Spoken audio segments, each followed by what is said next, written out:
Türkmenistanda häkimetlerin girden koronavirus çäklendirmeleri sebäpli ýitkä galan we girdejisini ýitiren telekeçilere maddi batyş güýçlenýär.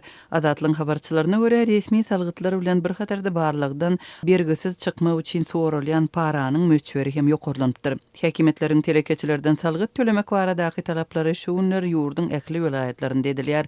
Hususy kärhanalaryň we dukanlaryň eýelerine barlyk geçirilýänligi we biýdüdünçülikleriň üstüniň açylanlygy duýdurlar. Şeýle ýagdaýy düzetmek üçin para sorulýar. Aşgabatdaky ýagdaý barada gurrun beren habarçynyň sözlerine görä kiçirä kärhanalaryň eýelerinden sorulýan paranyň möçberi 10.000 manatdan başlanýar we $500 ýetýär. Dollarda sorulýan pul diňe daşary ýurt valutasynda talap edilýär. Telekeçe jaň edilende siziň işiňiz doly barlanda diýilýär. Kärhanalaryň hasawat berip salgyt töleýänligine garamazdan köplenç olaryň işiniň soňky 3 ýyl üçin barlanýanlygy habar berilýär. Bellemeli ýeri şuunlar şeýle barlyklaryň diňe käbir kärhanalar bilen çäklenmän tas ählisine degişlidigi ma'lum boldy. Telekeçileriň tas hemmesi tutulýar, olara haýbat atylýar, olary girdejisiniň az bolmagyny aýdyp girdejisini ýaşyrmakda aýplaýarlar.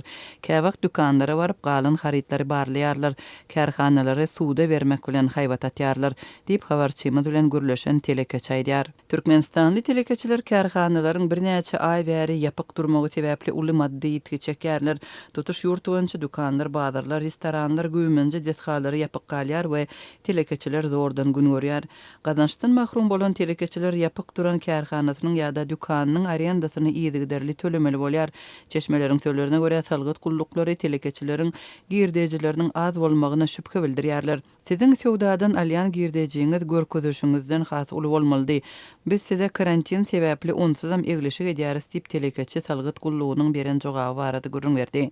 Azatlyk bilen anonim gürleşen ýagdaýdan habarly çeşmeler şul telekeçilerden salgyt tölenýän mövsüminde sorulýan paranyň möçberiniň geçen ýyl bilen deňeşdirilende 2 hesse ýokurdygyny aýdýarlar.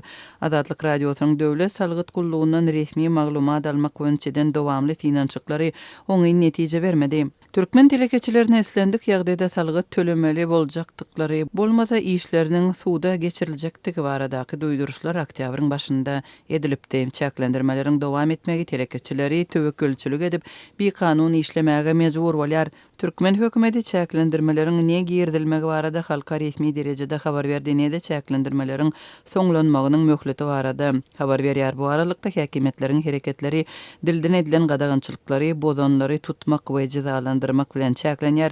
Sowda we hyzmat kärhanalary şu ýylyň awgust aýynda tutuş ýurt boýunça ýapyldy. Bu karantin ýurtda COVID-19-yň görülüp edilmedik derejede ýaýrap keselçiligiň we ölümiň köpelen wagtyna gabat geldi. Ýa-ma hökümet koronawirusyň ýaýramagyny şu çakaçynly boýun almady. Adatlyň çeşmeleriniň habar bermegine görä, käbir regionlarda karantin çäklendirmeleri 15 noýabr, beýleki ýerlerde dekabryň başyna çenli uzaldylypdyr. Bu arada yerli resmiler ýylata dilden habar beripdir.